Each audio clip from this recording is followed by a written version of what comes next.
Ciao a tutti ragazzi e benvenuti in questo nuovo video. Finalmente ci siamo. Sarà la prima volta che l'HP4 Race da 80.000 euro scenderà in pista e si confronterà con le altre moto. Per battezzarla nelle competizioni abbiamo scelto la Pirelli Cup, uno dei trofei più importanti in Italia. Viene svolto all'interno della Coppa Italia. Il livello è un pelino più basso rispetto al National, ma comunque bisogna accelerare per esservi davanti, perché per farvi capire un po' con i tempi, al National si gira attorno al 52 con gomme da gara ma molto più performanti. Invece qui al Pirelli Cup, che sono obbligatorie le SC1, quindi gomme meno performanti, che c'è una differenza di un secondo più o meno, bisogna tenere un passo attorno al 53 per vincere, quindi diciamo un secondino più lenti. E dato che noi nell'ultimo test con l'HP4 qui abbiamo fatto fatica a girare in 55, non si sa come potrà andare a finire. Dovremo lavorare forte e dovremo mettere a posto benissimo la moto in questi 6 o 7 turni che abbiamo per arrivare alla gara. Il meteo è completamente variabile, quindi anche lì sarà un'incognita. E che dire, iniziamo questo weekend.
Bene, prove libere finite, sono veramente contento perché finalmente stiamo iniziando a far lavorare bene questa moto qui, l'HP4 Race. Sembrava una sfida veramente impossibile e come avevo detto nel video di presentazione era normale che ci volesse un po' di lavoro. Abbiamo fatto 5 turni giovedì dove abbiamo sgrossato il tutto, adesso ci stiamo affinando e la mia felicità deriva dal tempo, perché con una gomma che è un SC1 stra standard abbiamo girato in 53,6 e soprattutto era una gomma usata di 10 giri di ieri. Per farvi un confronto, nel CIV con la moto standard abbiamo fatto 51,8 ma avevamo sotto dell'SC0 i gommoni e non i gommini, perché cambiano le misure, non starò a spiegarvi tutte le differenze, ma per farvela breve c'è quasi un secondo di differenza tra le gomme che bisogna utilizzare qui nel Pirelli Cup e le gomme che possiamo utilizzare invece nel National. Quindi se in qualifica andremo a fare un 52 alto vuol dire che veramente abbiamo lavorato benissimo e ci stiamo avvicinando al livello dell'altra, cosa che veramente sinceramente non mi immaginavo. E adesso nascono altri dubbi, perché a Imola sarebbe il caso di utilizzare questa o la 2019? Bah, staremo a vedere.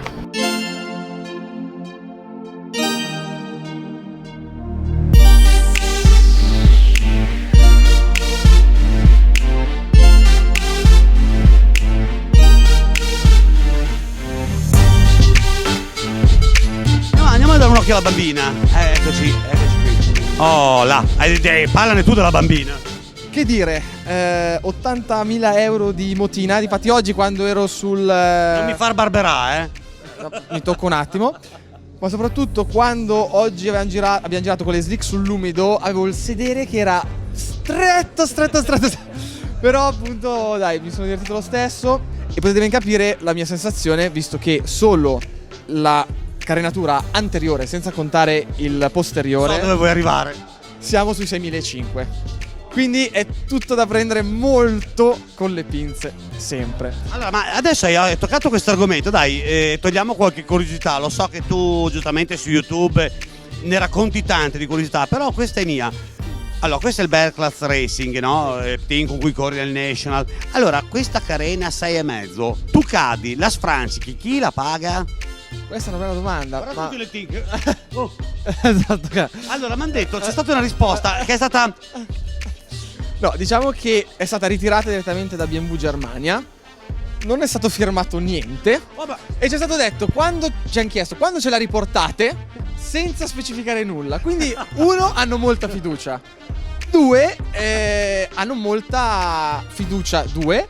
Tre, si fidano molto di me. C'è fiducia, Adesso io veramente che argomento brutto che abbiamo toccato, dai. Fiducia è la parola d'ordine a sto giro, diciamo. Parliamo anche solo dell'anteriore, Forcelle, FGR, dei Olins. E anche lì, diciamo che la forcellina quando si cade, cioè, viene toccata.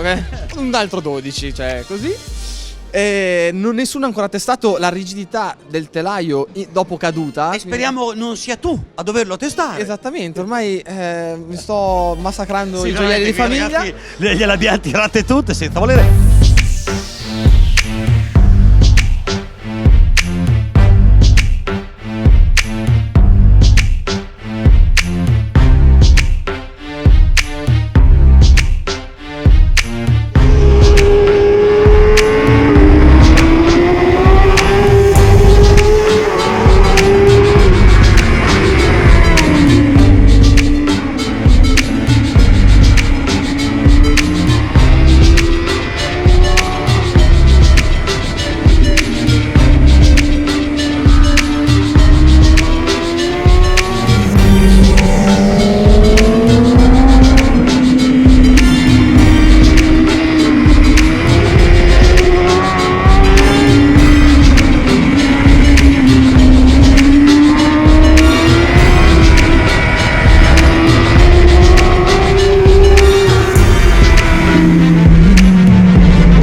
L'asfalto era, come avete visto, un po' umidiccio, condizione che con una moto da 80.000 euro sul sedere nessuno vorrebbe avere. Ho tastato il terreno man mano per poi calare la zampata vincente all'ultimo giro utile.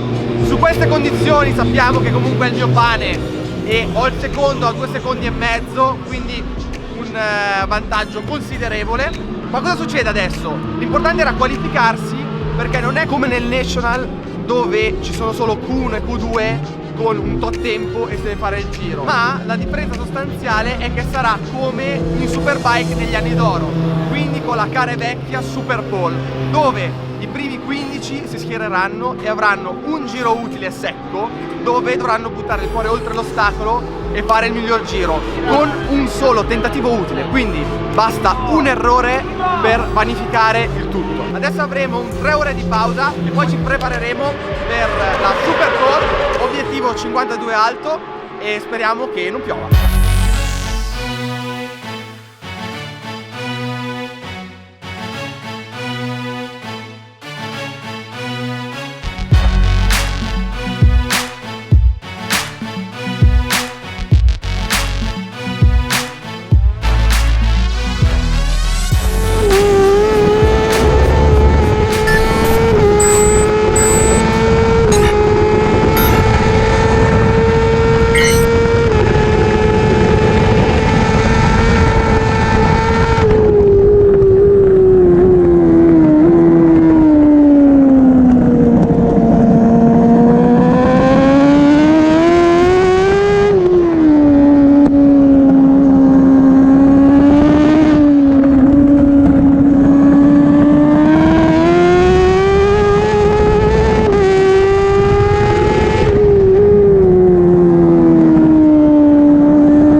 giro che è uscito fuori.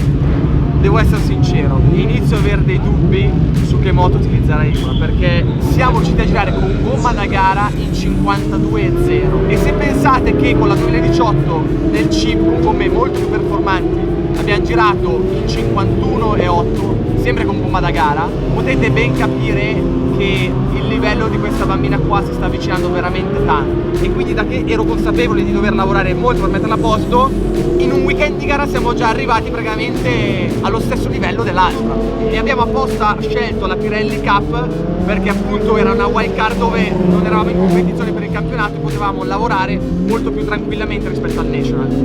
Però adesso cosa dobbiamo fare per la prossima gara a Imola? HP4 Race o S1000RR 2019? Detto questo, siamo solo a metà dell'opera perché domani ci sarà la gara, quindi vediamo di chiudere il cerchio e di fare un bel lavoro. Ovviamente partiremo primi domani, abbiamo anche un bel vantaggio perché abbiamo 2 secondi sul secondo, ma danno pioggia.